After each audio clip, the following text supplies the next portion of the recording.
Welcome to Classic Comedy of Old Time Radio. I'm your host, Ron Eckelbarger. Merry Christmas! Today we get to listen to John and Blanche Bickerson argue their way through the holiday season. Today's show will be a bit different in that we will not have the entire half-hour Old Gold show for you. What we do have are the Bickerson segments from 3 different shows, which aired, as far as I can tell, on November 15th, 1947, December 24th, 1947, and February 13th, 1948. Here now are the Bickersons, starring Don Amici and Frances Langford.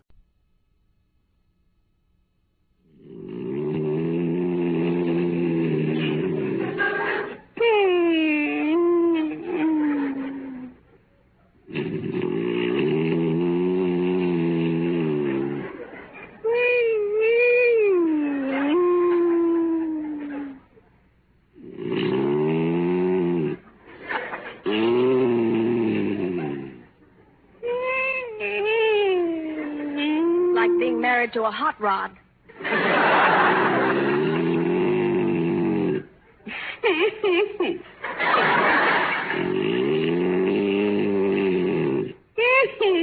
That he loves.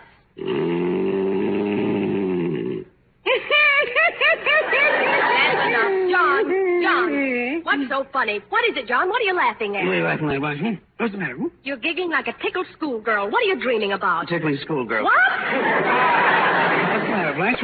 What did you wake me up for? Do you know what time it is? No. It's 3:30, and you've been snoring steadily since 10 o'clock. 10 o'clock? I didn't go to bed till 11. No, but you fell asleep at the dinner table tonight, right in the middle of dessert. Ugh. I think you deliberately fell asleep to avoid talking to me anyway. No. I had a very tough day. I'm dead on my feet. You never talk to me, John. Actually, you haven't said anything since you proposed to me. I think I said too much then. You're not the only one who regrets it, you know. I don't regret it. I'm just sleepy. I don't need a building to fall on my head. I can tell by your attitude. You're not even pleasant when you're not sleepy. Are you? Yes, I am. Generally speaking. You certainly are. I am what? Generally speaking. You see, you're the one who always starts everything. I'm sorry. Sure, it's easy to say you're sorry now. No, it isn't. From the first day I met you, I've done nothing but suffer. You've always been a conceited, selfish, inconsiderate, lazy brute. Then why did you marry me? I didn't know it then. You did, too. Everybody knew it. I could cry when I think of the way you treated me.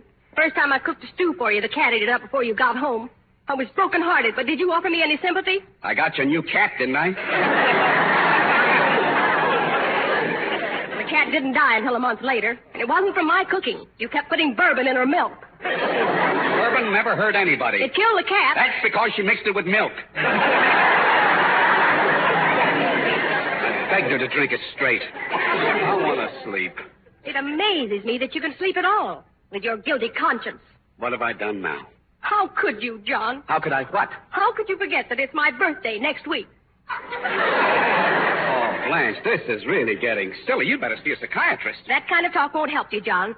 You're just trying to make me forget you forgot to remember not to forget my birthday. There must be a simpler way of saying that. You might at least have bought me a present. I did buy a present. It'll be delivered on your birthday. I'm having your name engraved on it. What is it? It's a genuine imitation alligator traveling bag. Traveling bag. Last year you got me a cosmetic set. And the year before that you got me a set of encyclopedias. It isn't hard to see what you're thinking. What am I thinking? I'm stupid, I'm ugly, and you want to get rid of me. Well, I never heard of such a thing in all my life. Now, it's true, isn't it? I'm stupid, I'm ugly, and you want to get rid of me. I do not want to get rid of you. But I'm stupid and ugly. I didn't say that. But you think it of me. I never think of you at all. Don't yell at me. You're giving me that dreadful pain again. What pain? Oh, nothing. Are you sick again? What pain? What are you talking about? It's my head. I've had it off and on for the last 3 weeks.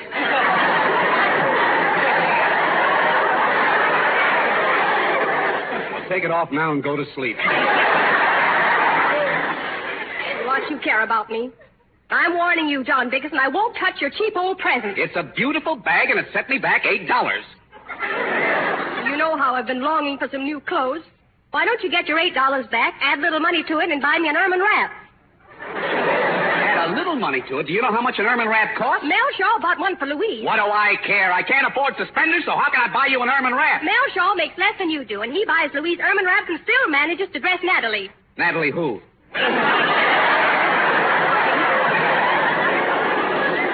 You know what I mean. I want an ermine wrap. You can't have an ermine wrap. You'll take the bag and like it. Where will I travel with it? I swear, as soon as I have enough in the bank, I'm going to send you on a trip around the world.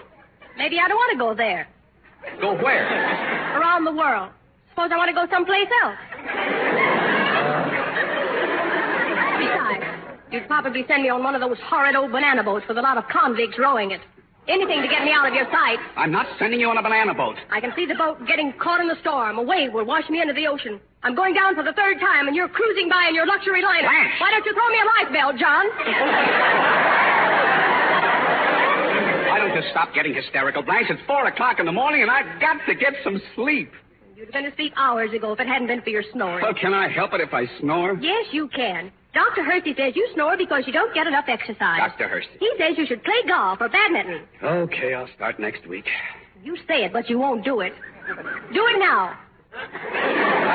Go on, get up and play badminton. Boy, are you out of your mind? Who can I play with at 4 o'clock in the morning? Call your girlfriend, Gloria Gooseby. Oh, now don't start with Gloria Gooseby. You'd love to play badminton with her if she was willing. She's always willing, and we never play badminton. I don't want to play anything with Gloria Gooseby, and I forbid you to mention her name again. Oh, hush up and go to sleep. Sure, go to sleep, she tells me. Works me into a frenzy with bananas and badminton. Hates my present. Now she tells me go to sleep. Sure. I'll never sleep. Another wink as long as I...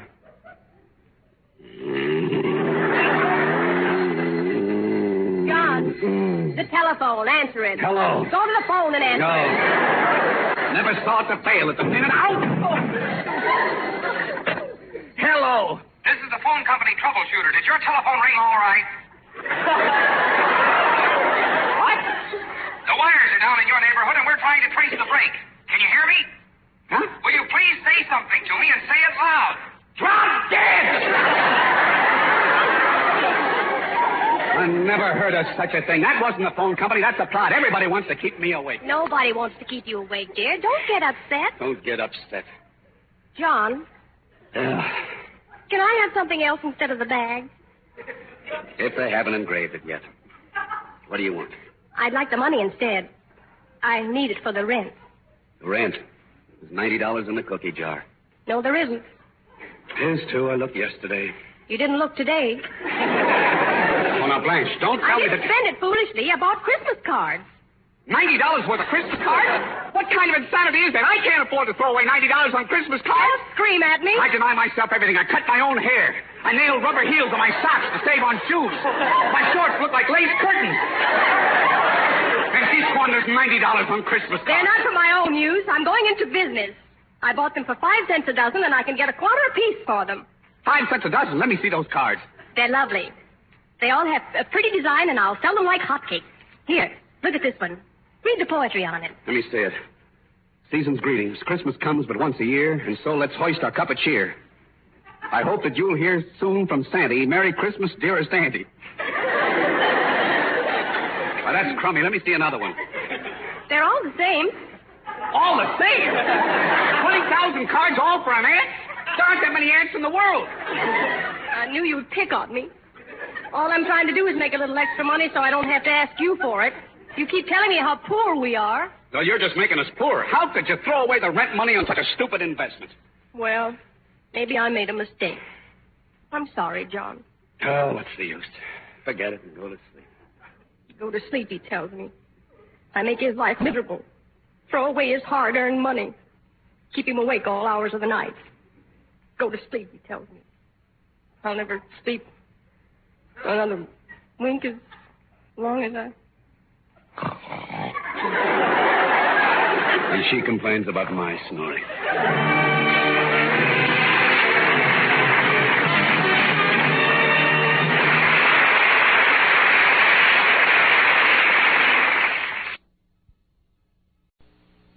Now, here are Don Amici and Francis Langford as John and Blanche Bickerson.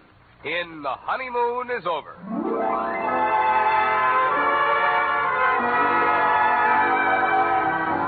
It's Christmas Eve, and the Bickersons have not retired.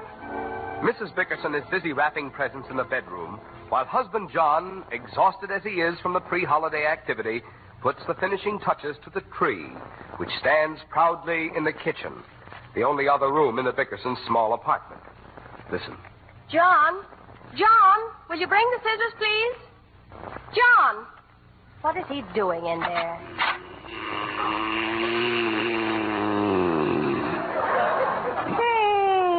Oh, no.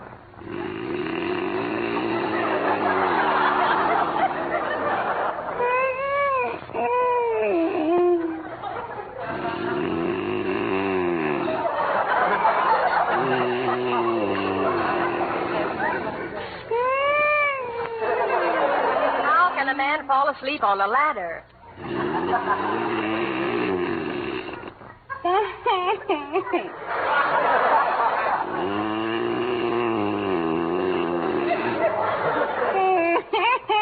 I haven't got the heart to wake him.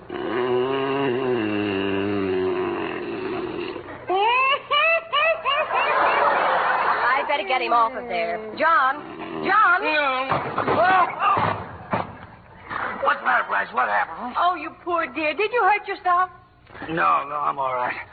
I let fall off that ladder. I must have fainted. Yes, dear. You were fainting like a log when I came in. Why, John, What? you never even touched your dinner. Not a morsel of it. I don't like the looks of it, Blanche. Oh, stop that talk. It's perfectly good food. You let it sit there on the kitchen table for hours getting cold. Do you want me to warm it up for you? No. Just tell me what's on that big plate. Are you trying to be funny, John? I'm not trying to be funny, Blanche. What is it? You know very well I can only cook two things, liver and rice pudding. Well, which one is that?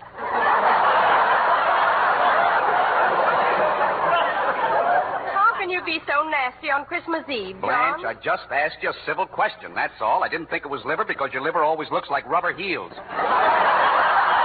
That stuff looks more like scrambled eggs, so I thought it might be rice pudding. Why don't you taste it and find out? I'm not hungry. That's why you're always tired, John. You don't eat enough. I eat plenty. What'd you have for lunch today? Well, you ought to know you packed it for me. And listen, Blanche, I'm getting sick of carrying my lunch to the office in paper sacks. Why can't I go to a restaurant like the other fellas? John, what are you talking about? I haven't fixed your lunch for 2 years. Oh, Blanche, every morning of my life I find my lunch wrapped in brown paper on the side of the sink. Lunch? That's the kitchen scraps. How do you like that? No wonder I never have an appetite. Why do you do that to me, Blanche? Go on, eat some dinner and finish trimming the tree. I don't want any dinner. I want to go to sleep. Aren't you going to finish the tree? I can do it in the morning. But, John, tomorrow morning is Christmas Day. I expect a lot of people to drop in. The butcher's coming and the milkman is Listen, coming. Blanche, I can't afford to give those guys presents. Why did you invite them over? I didn't invite them. They're coming here to collect their bills. Bills? What bills? I gave you money for the bills. Well, I had to buy presents, didn't I? My sister Clara sent me a package, and I had to get her something in return. No, you didn't. Nobody asked her to send you anything. Well, she did just the same. So I bought her a bottle of perfume. How much was that? $24. $24? But nobody can carry that much perfume. It's only an ounce, silly. It's the latest perfume. Very daring. It's called Perhaps. Perhaps. For $24, you should get Positively.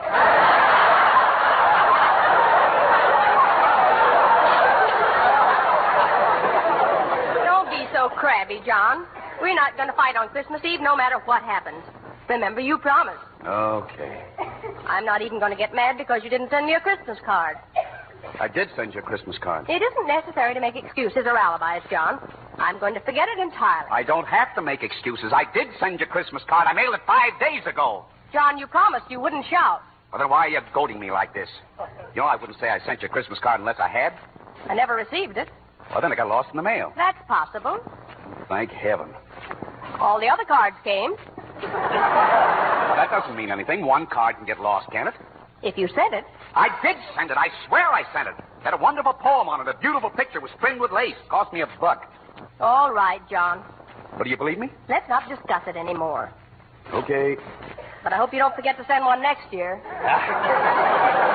What's the use? All right, so I didn't send you a card. That's all. Why didn't you admit it before? There was nothing to admit. I just said I didn't send it to end the argument, but I really sent it. What did it say on it? It said, Merry Christmas to my love. That could be anybody. Let me finish. It said, Merry Christmas to my love, my wife, my life, my turtle dove. Life with you is great, it seems. I love you more than pork and beans. You're only adding insult to injury, John. Well, how do I know what it said? I can't remember what... What's that laying on top of the newspaper? There it is. There's my card. So it is. See, you didn't have to get so excited after all. Thank you, darling. It's a lovely card. Wear it in good health. Well, let's open the presents and then go to sleep. Well, how could you, John? You know we never open presents until Christmas morning. Besides, you haven't finished trimming the tree. All it needs is a string of lights. One of the bulbs is blown, that kills the whole string. Can't you buy a bulb? The stores aren't open now. What time is it? 12:05. Well, that's good. It's Christmas Day. Let's open the presents. You didn't even hang up your stocking. I haven't got one that would hold anything. They look like lace curtains. Come on, let's open the presents, Blanche. Come on, huh? Oh, all right. Say, we haven't got very many this year, have we? Oh, who's this from? That's from Leo Gooseby. It's amazing how you went to the one shaped like a bottle. Oh, is that what it is? I hope it's good stuff. That's not bad at all. John, that shampoo. Shampoo? Why, that chiseler, two-bit Leo. What do I want with a bottle of shampoo? And to think I threw out 39 cents on a tie for him. What have you got there? It's another present for you. From your boss. No kidding. Gee, that's a big one. What is it, Blanche? A 5-gallon can of lighter fluid. Well, that's fine. That's just what I need. I don't even own a lighter. Well, don't feel too bad, John. Maybe you can exchange it for something else. Last year he sent me a bowling ball case. Must get these things in a rummage sale. I never heard of a present. Here's one for me from Louise Shaw. Phew, that's a dilly. Oh, Louise always sends something nice. Not expensive, but it usually comes in handy. Well, look at that. What is it? It's a polo score pad. Isn't that nice? That'll sure come in handy. Honest, Blanche, you got the weirdest collection of friends. Is there anything else? Just our presents to each other. Why don't you look at what I got you first, and then you can show me what you got for me. Now, close your eyes. I'll unveil it. Well, all right. I hope you didn't spend too much, dear. I don't really want anything. Open your eyes. Blanche. Oh, Blanche, darling. Why, that's beautiful. That's a dream. A portable bar with a brass rail. Don't you think a kiss is in order, John? Oh, a million kisses. Well, stop kissing the bar. I meant a kiss for me. Oh. I'm sorry, darling. It's just too good to be true. Oh, you're wonderful. Blanche, that must have cost a fortune. John, don't get angry, but I sold my fur coat. You sold your fur coat? I wanted you to have the bar, and I didn't have the money. You sold your coat? That beautiful fur coat that you bought yourself for my birthday. That gorgeous bald mink. I got $75 for it. The bar cost $85. Oh, Blanche, you never should have sold that bald mink. It doesn't matter. I have a cloth coat, and I never get cold. Yeah, but you don't understand. Open the present I got for you. I can't wait, John. Oh, a muff. A fur muff. Genuine plucked skunk. I had it made especially to match that coat. It can hold 2 full quarts. And you sold the coat. Well, what's the difference, darling? Someday you'll make a lot of money, and then you'll be able to have a coat that'll match them up. I'm very happy, John. Yeah, I know, but... And you still have the gorgeous bar. Yeah, that's just it. What's the matter? I sold all my bourbon to pay for the muff. It's great, isn't it? What a break for both of us. I think it's wonderful, John. What do you mean, Blanche? I've never been so happy in my life. We both made a sacrifice, and that's worth more than all the gold and precious jewels in the world. Just to know that you gave up a prized possession is proof enough that you love me. I've always loved you, Blanche. I may holler and rant and act like a first-class crumb sometimes. But you never doubted that I loved you, did you? No, John. It's been 7 years, honey. Most of it uphill. I haven't showered you with diamonds or bought any yachts. But I try not to deny you anything. I suppose you have your little faults. What woman hasn't? Or what man either, for that matter. We're both pretty sensitive people. Maybe that's why we beef so much. Still, I don't think we're any worse than any other married couple. At least we have a safety valve and we can let off steam. Some of the others just carry it inside until the break comes. Now, Blanche, I like it this way. And I love you more than anything on earth. John. Cut that out. I'll prove how much I love you. Where's that liver or rice pudding or whatever it is you made? It's liver. I'll eat every bit of it if it kills me. Let's go. Merry Christmas, darling. Merry Christmas.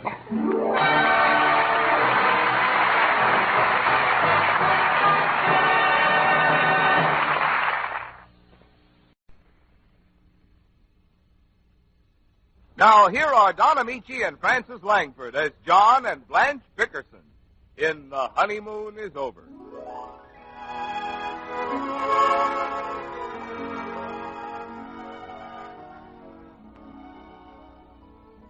For once, the walls of the Bickersons' apartment do not resound with the persistent snoring of husband John, more's the pity. There can be only one reason for this astounding phenomenon. John Bickerson is not home. 2:00 in the morning finds Mrs. Bickerson on the telephone with Sister Clara. Listen. What did you say, Blanche? I said I haven't heard from John since he left for work. You'd think he'd telephone me or something. Well, maybe you tried to call. You've had the phone tied up for over an hour, Blanche. You called me 3 times. He's never done this before. I think he wants to upset me. He gets so angry every time I spend $1. He says I'm the biggest spendthrift in California. Am I, Clara? I don't think so. Well, John does. And you know how careful I am about money. Yes, Blanche. Well, I have to give the baby a bottle. You do? What time is it there in New York? It's almost 5:30 in the morning. You want to get the bottle every 2 hours now. He's 4 weeks old. He isn't gaining much, though. What does he weigh? 61 pounds. I don't like the doctor we have now. He thinks George is too heavy. I think he's the cutest little thing I ever saw. Did John's shoes fit him all right? Well, they pinch a little in the toes. Oh, you can get him stretched. Oh, I think John's here. Goodbye, Clara. John? I can't find the blasted light switch. Oh, I'm so glad you're home, sweetheart. I'm in here. Huh? Never mind the light. Come right to bed, darling. Oh, I must have the wrong apartment. Excuse me, madam. John, come back here. Oh. Where have you been? Working. Let me get undressed. I'm exhausted. Why didn't you call? Don't throw your good coat on the floor, John. You can sweep it up in the morning. No call, no message, no nothing. Why didn't you call? Didn't have a nickel. You did, too. You had a quarter in your pocket this morning. Who'd you take to dinner tonight? The whole chorus from Earl Carroll. That's me, boy. Diamond Jim Bickerson. Don't be so funny. Oh, I'm not funny. I'm exhausted. I bet you never even thought of calling me. Other men call their wives. If Melshaw leaves the house for even 5 minutes, he calls Louise. Calls her what? What you care about me? I've been sitting here worrying myself into a stew. What did you eat? Stew. John Bickerson, let me look at you. Are you sure you've been at the office till now? Well, where do you think I've been? I don't know. You didn't pass a cocktail bar on your way home, did you? I never pass a cocktail bar. That's what I thought. You had a drink. I did not. You had more than one. I didn't have any. Then why are you trying to take your pants off over your head? What pants? This is a sweater you made for me out of your old slacks. I'm the only man in town with a V-neck seat.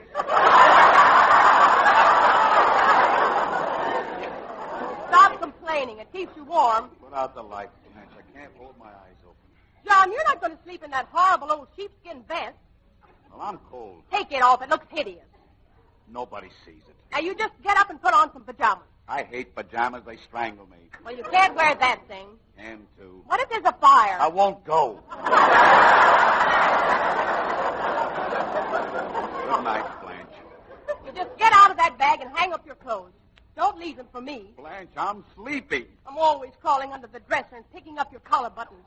Pick up your ties and pick up your handkerchiefs. What do you think I am, a vacuum cleaner?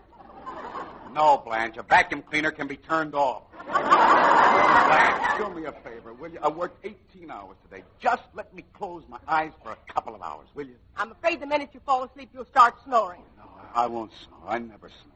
How can you say that? You never missed a single night since the second day we were married. You snore on Monday, you snore on Tuesday. On Wednesday you snore, on Thursday you snore. So what did you do tonight?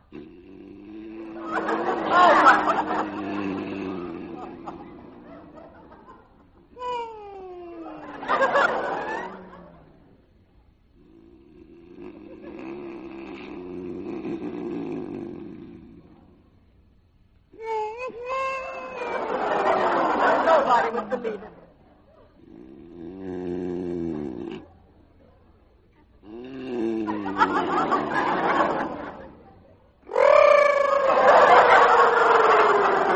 Like being married to a cellar pump.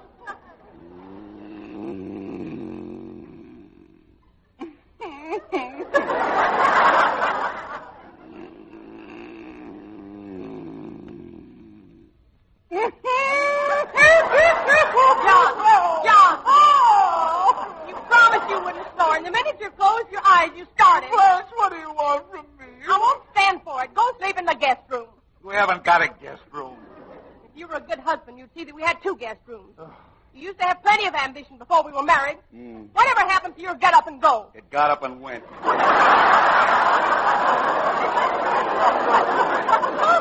might have known you'd be like you are. Selfish, inconsiderate, and thoughtless.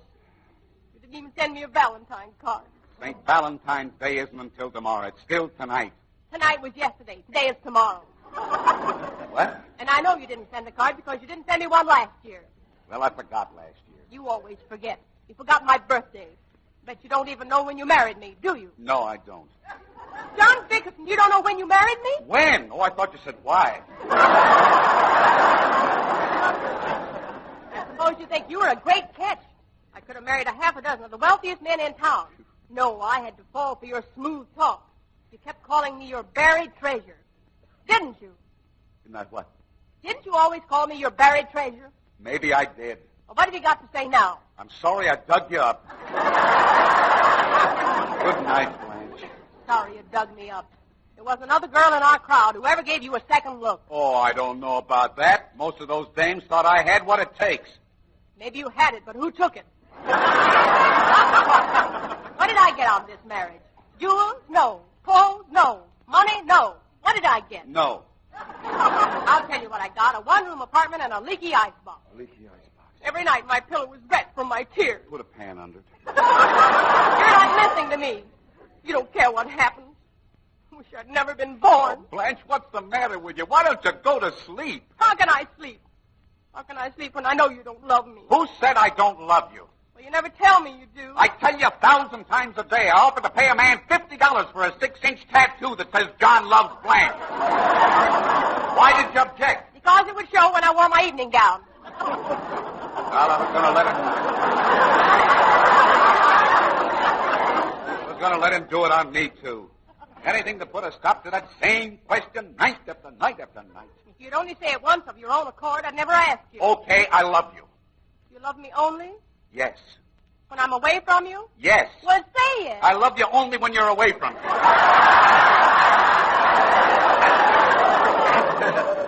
I guess you do.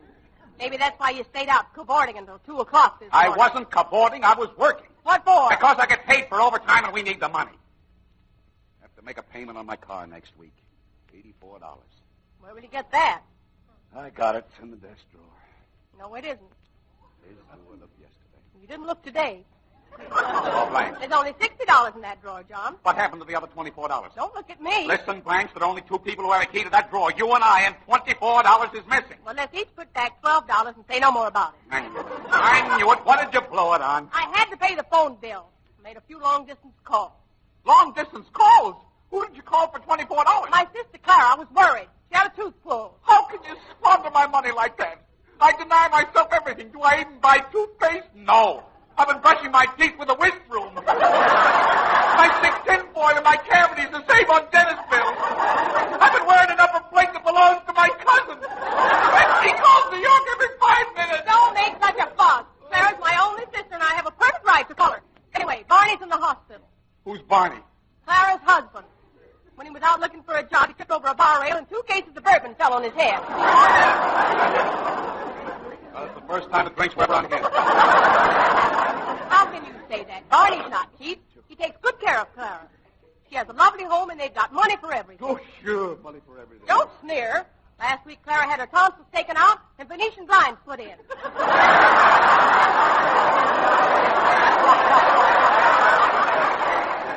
With a mouth like hers, they could do it. That bum Barney isn't working. Where do they get the dough? Accident insurance. He's collected a fortune on accident insurance. Every time Clara has a baby, he jumps off the roof. What? He doesn't hurt himself too bad, just enough to collect the insurance. You haven't got any, have you, John? No, I don't want to talk about it. I want to sleep. But suppose something happens to you. What if you have an accident and you can't work? Then we'll starve. We're starving now. That's too bad. It's easy for you to talk like that. If anything happened, I'd be left helpless and destitute. Why don't you get some accident insurance, John? I'll get some next week. You say it, but you won't do it. Why don't you get it now? What? Go on, get up and get some accident insurance. Frank, are you out of your mind? It's almost 3 o'clock in the morning. But people have accidents all hours of the night. I'm not going to have any accidents tonight. How do you know? Blanche, why don't you let me sleep? Well, just promise you'll get some accident insurance. Why? Because it's a wonderful protection. Clara told me 2 weeks ago a man broke his hip and he got $5,000. Last week, Barney fractured his skull and got $10,000. What about it? Next week, you may be the lucky one. Good night, Blanche. Good night, John.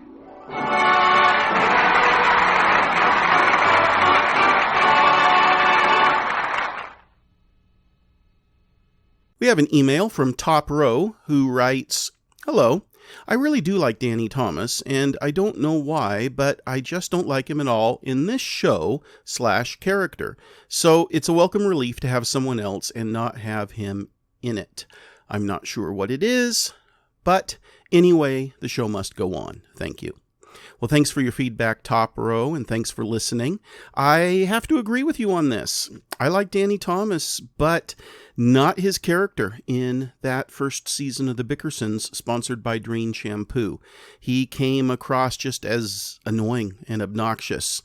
But now we have Frank Morgan and Old Gold, different sponsor, different comedian, and we will have some shows with Frank Morgan, complete Old Gold shows coming up. Please send your questions and comments to host at classiccomedyotr.com.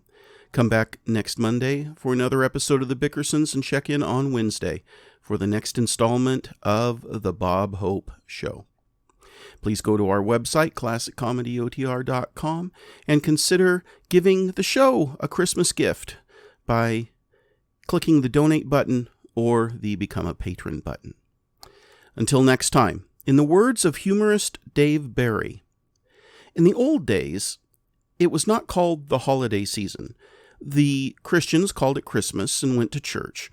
The Jews called it Hanukkah and went to synagogue. The atheists went to parties and drank. People passing each other on the street would say Merry Christmas or Happy Hanukkah, or to the atheists, look out for the wall.